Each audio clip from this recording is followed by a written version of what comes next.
This has just reminded me how new this car still is. I haven't even connected my phone, but it won't let me connect it. I got all the way through to pairing, and then as I clicked pair, I started driving. And I guess because it didn't complete pairing, it's like you've got to stop the car. Park your vehicle in a safe place. The irony of this is it's given me a paragraph of text to read.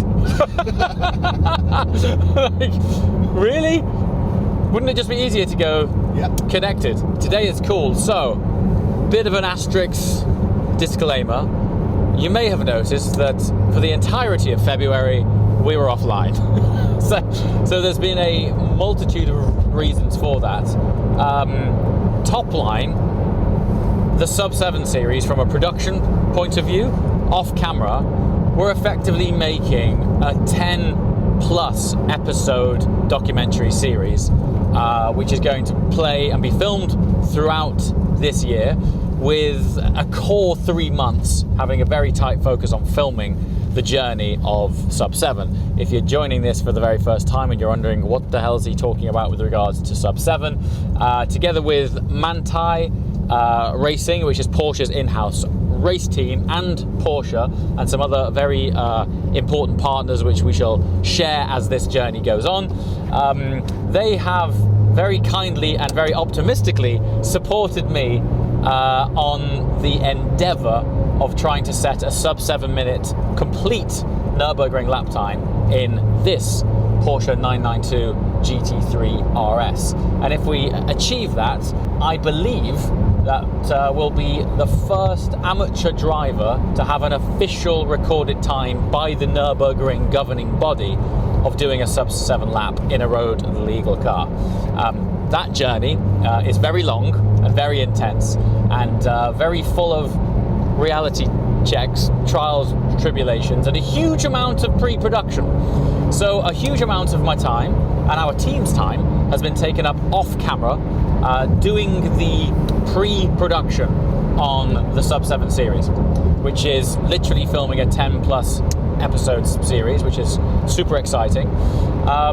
When you grow up and have a child, there's also this thing called half term. It's been a fantastic opportunity as well to take time off, 1 week skiing with my little dude who's just started skiing, really enjoying it, and we had some genuine switch off family time, and that's been cool. The other thing, and I'm not looking to throw anyone under any buses, so I'm not going to expand on any details, we've been let down lately by a few key parties on various different projects, which has resulted sadly in some very big plans not happening in the time frame we expected. And the final reason, excuse, page 86 of the YouTuber's Handbook, is this disproportionate amount of precipitation that seems to follow me wherever I go. So all of those factors combined, we haven't vanished. In fact, far from it. We have been compounding plans which are going to spring us into the automotive season with a great amount of stress. Maybe since the last time you've seen me on camera, I also have more grey hairs, but it's going to be worth it. So stay tuned to this channel and the main channel. If you're watching this, this is the uncut channel. And once again, I don't want to assume, because you might have just landed here. There's two channels as part of the JWW ecosystem. There's Mr. JWW, link in the description, and there's this channel, which has only been started for just under a year, which is called the Uncut channel, and this is where we share the ramblings of an automotive madman.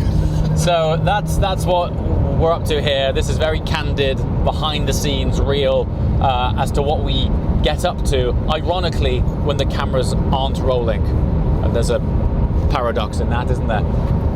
So, that out of the way, Darren, my mate, has just collected his new 911 ST. He's had that on order for probably a year, turned up yesterday.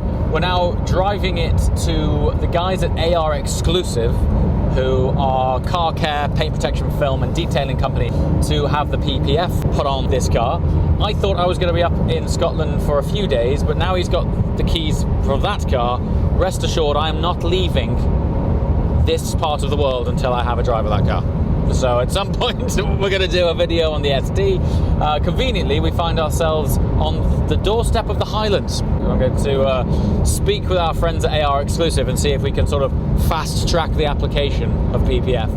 Thankfully, a 911 is probably one of the easiest cars in the world to apply PPF to. If they can get it done this week, then maybe early next week, we can get that car, a fresh, box fresh 911 ST, up in the Highlands.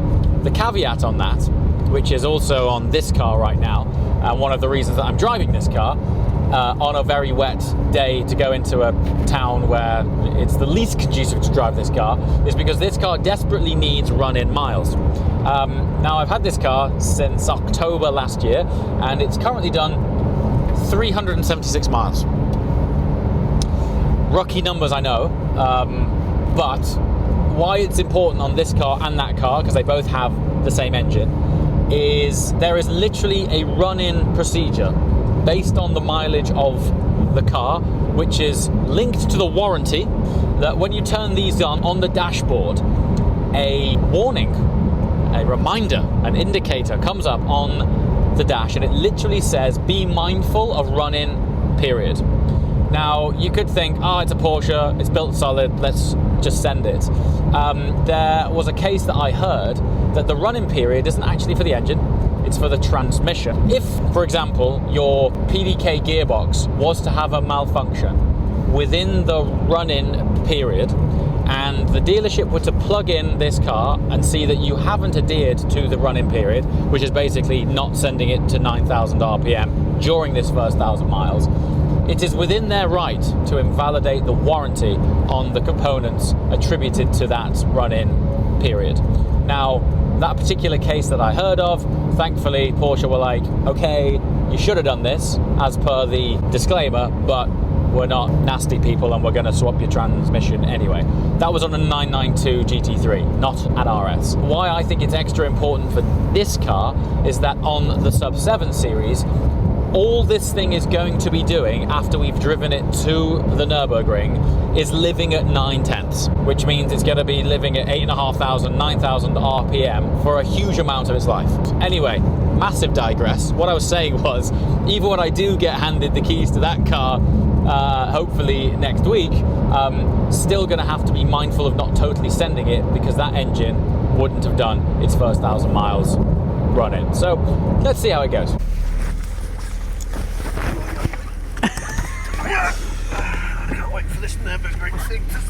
Well, the good news for you is we're only doing one trip in this car. The rest of it is going to be in the 991.2 GT3, because if you recall, I was trying my best to put 100,000 miles on that car, and well, haven't yet. So I thought, what better opportunity than driving the length of the UK and into Germany 10 times this year. more.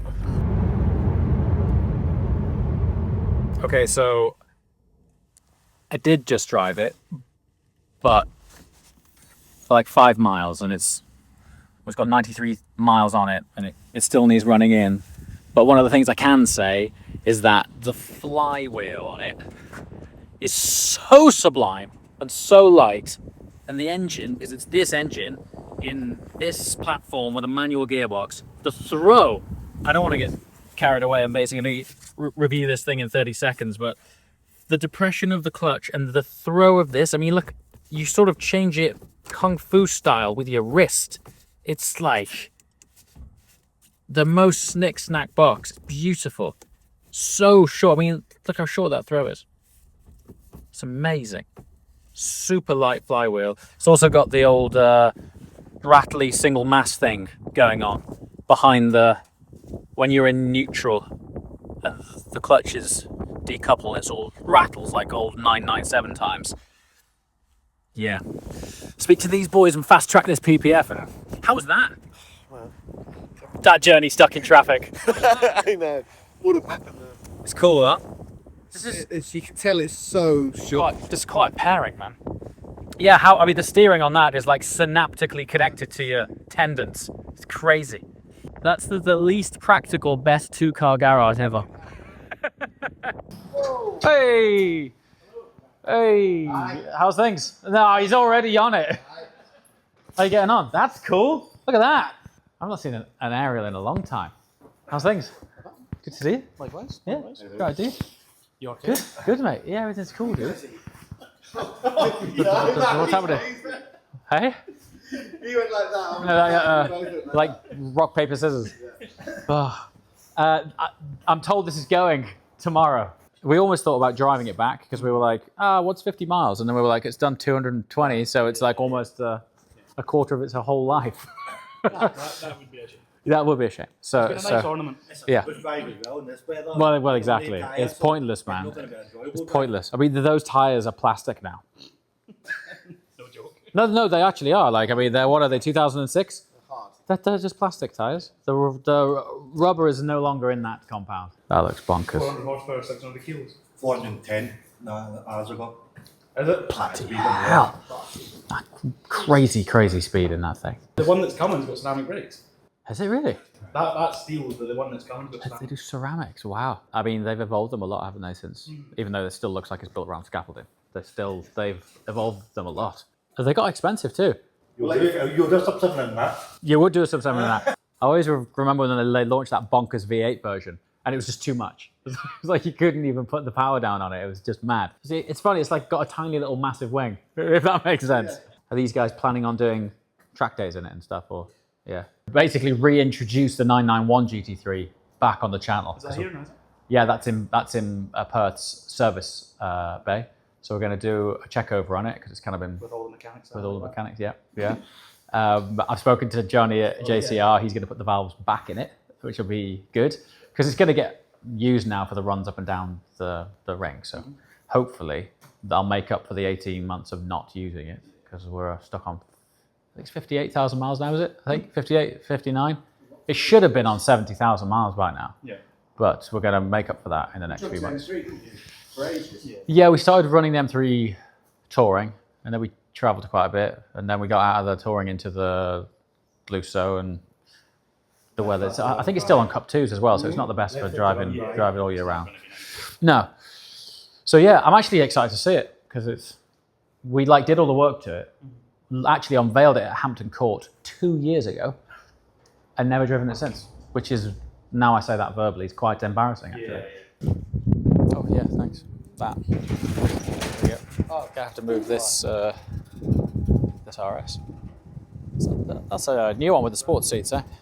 Yeah, they're fast. Is that the new steering wheel? Yeah. So the rumor is Audi are bringing an internal combustion back, and they're not going to shuffle the RS monikers around anymore. Oh, they changed that? Well, it's not confirmed. It's the rumor is RS6 is going to stay as RS6, and there'll be an internal combustion engine version. That's the latest rumor, which would be great. Let's see. That one we just followed in, that looked really cool. It did look nice. It was really nice. It's a carbon back, isn't it? I know, it's mad. It's also 70 grand, isn't it? I mean, it's ludicrous money. They are, aren't they? They're like 69 something. Bro, I mean, for what is a hot hatch? Crazy. Hyper hatch. Hyper hatch. Hyper hatch. Probably the last Great car. 2.5 NA what you're going to get now. Maybe, yeah. Looks cool, man. Although I do like the idea of like all-wheel drive, twin clutch box. What's that, sorry? The loose all fixed. Well, it wasn't broken, was it? I just didn't put enough for flipping fuel in it. There's a big asterisk with this, right? So, and I need to say, I don't care. If I cared, I wouldn't have shared it, right? I just don't care. But the unique attribute of the Italian fuel monitoring system is it transpires that when it says 40, what it actually means is empty, right? So 40 miles remaining in a Lusso means you're running on fuel. Whereas in any other car, because I always leave it to the last drop, and I'm like, oh, I better get some fuel. But in the Lusso, it just died on me. But the other unique attribute, the fuel system sends that error message to the ECU. It terminates the whole car. So you can't go to the petrol station and put some more fuel in. You have to send it back to the dealer on a flatbed and do a reset, factory reset of the car. So there you go. They're just different. They're just different, aren't they? That is really classy. It's beautiful. Absolutely stunning, yeah. Maybe it's 20 years years, I prefer that one. In 20 Maybe. years. Yeah. That's what I think. I think, The older people like the Yeah. classic, the classic look. but I also think that will stand the test of time longer than that. That's awesome now, right? I mean, that will forever be special being manual NA. Neutral, you hear that flywheel rattle. Yeah, it's like an old Ducati. So clunk, clunk, clunk, clunk, clunk. Reminds me of a 997. It's cool. I'm up for a bit, so if you want to shoot some shit, do some content, have a bit of fun, whatever, sounds then that'd be good. We might end up filming the car that currently hasn't yet still been filmed, and then we need to tell the story of, obviously, of that part here. Yeah. So that's still to come. You haven't it yet? No. I've not seen that car outside. I've only ever seen it inside, under sepia lighting. So I'm probably going to drive that either this week or next week. Operates in a Bumpy, this different car. window. It's very bumpy. It's incredibly stiff. Bumpy's one word in certain, just totally subjective as to what piece of tarmac you're on at that time, but I actually think it's highlighting more the torsional stiff, like the car's stiff, not harsh. Does that make sense? Like the rigidity of the chassis, it's like hewn from a block of granite, but it's light. It's a funny one. Right, we're so late.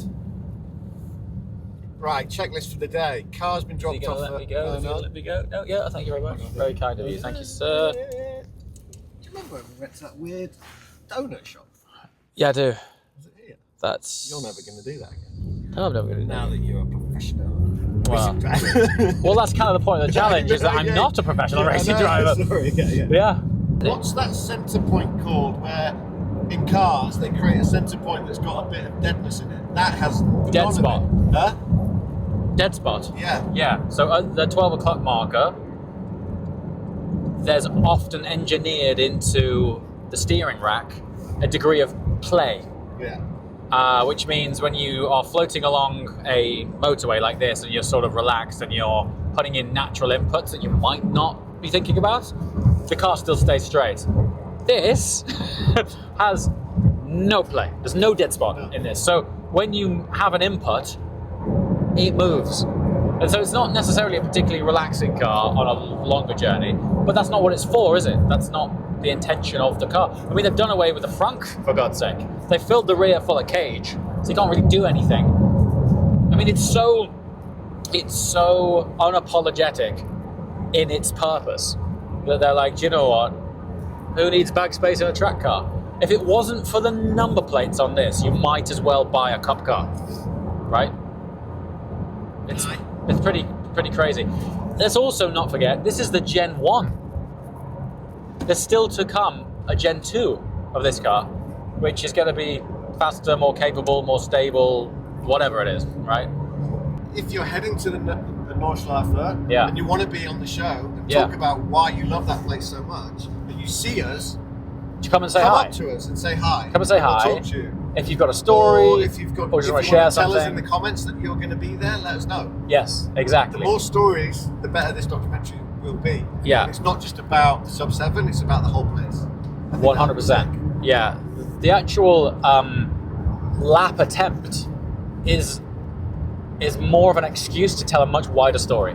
And so if you're just tuning into this and haven't picked up on the little bits and bobs that we've shared so far, this series isn't going to be about me doing laps every episode, right? So we are looking for human stories, because ultimately we want to share examples of human endeavor.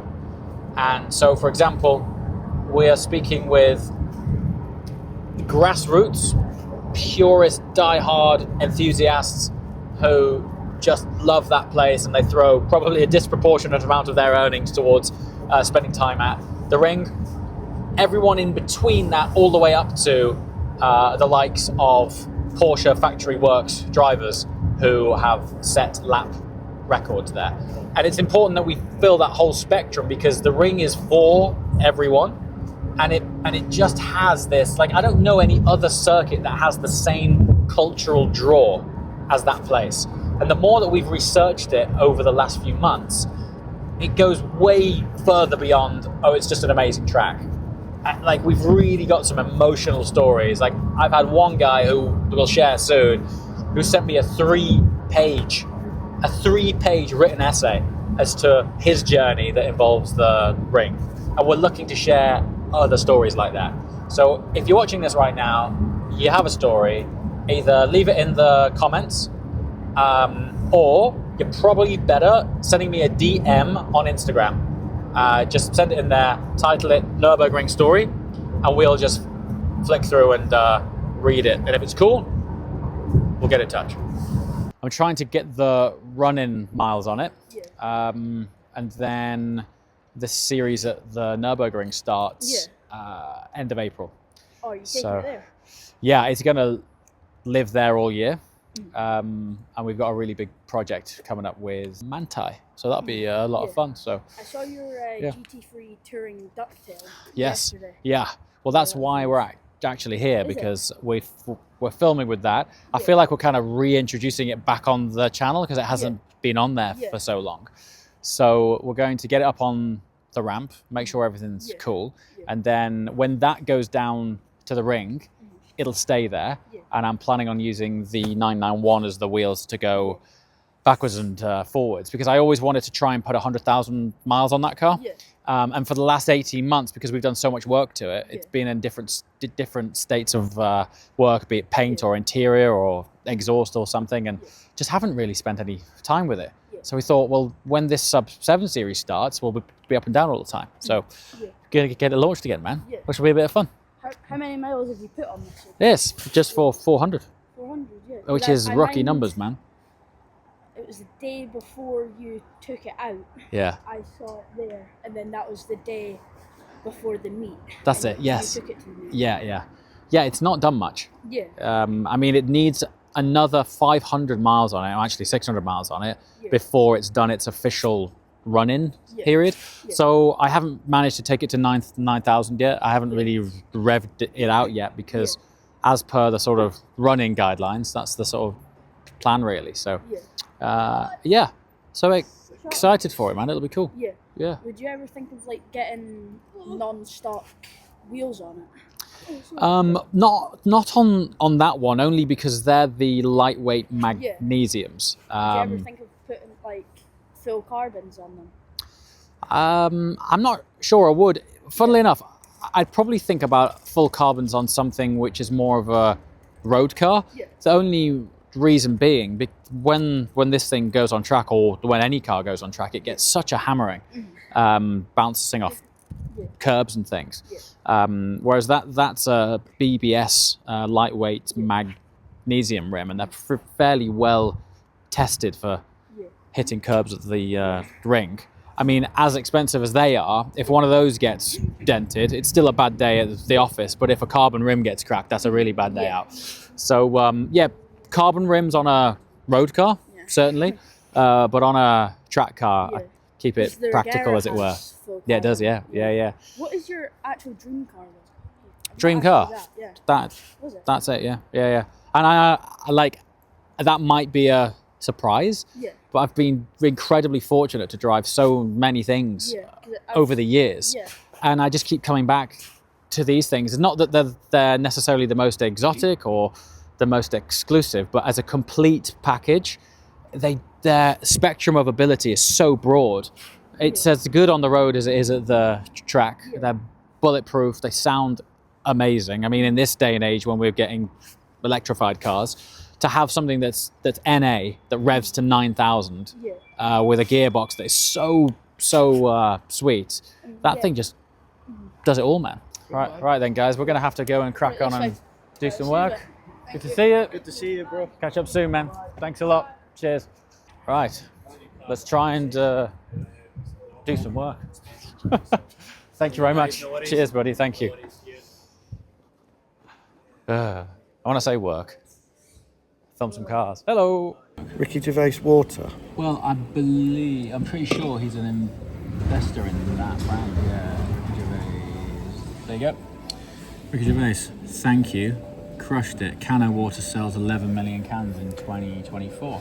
If you Google that, he's an investor in said brand. Ricky, if you want your logo on a GT3 RS, we're doing a really cool project. We can stick it on there for you. How's that taste, Callum? It should, like he says, it should be fizzy. It should be fizzy because it's in a can, but I know exactly what you mean. because you can taste the can as well. Yeah, there's definitely a metallic twang to it, for sure.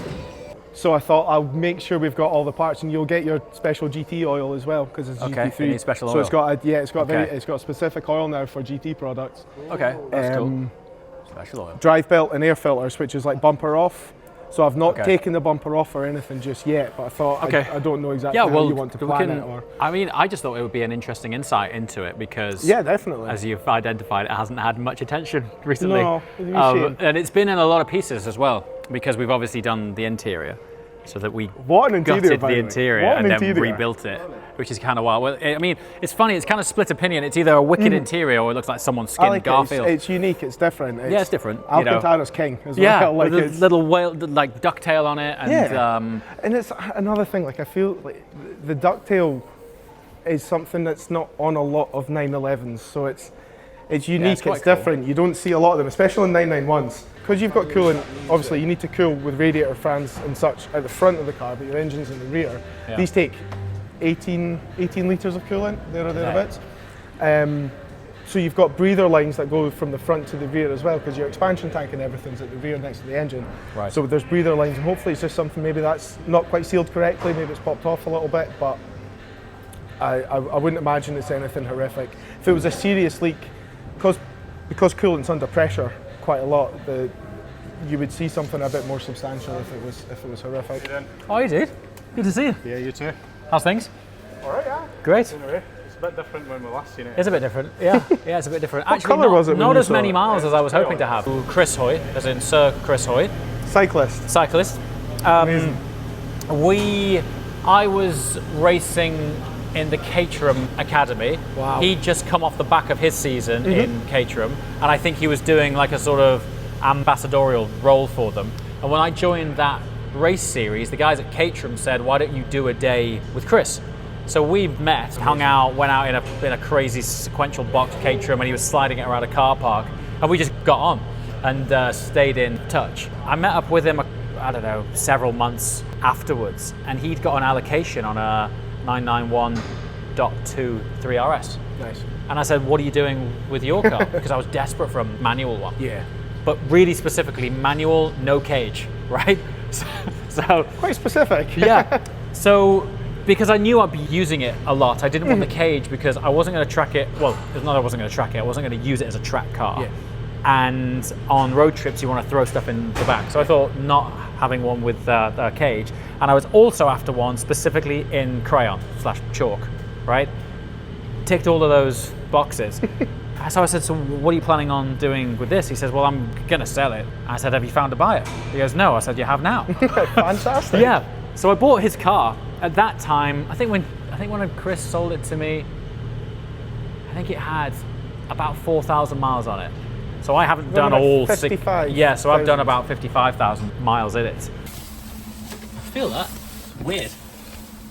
Ooh, don't like it. A proper pullover job, but it's warmer than when I got on. Mate, that's cool. They don't have hangers. No. Funnily enough, I think Ford Mondeos they did do. away with the with the coat hanger mod in the GT3 RS. Safe to save weight. If I turn this on, it's not going to do it, is it? What? There. Please monitor running program. 932 miles. Left. No, I think that's 932 miles. Well, you won't lose me in the mountains. That's what with I this mean. on. Yeah. Or in the pit lane. I want to put that. I'll have an orange one on as well. It's going to be great. I'm getting excited now. So we started filming at what, 6:30, and now it's 1:45 at night. So this YouTube thing is not, you know you guys think it's.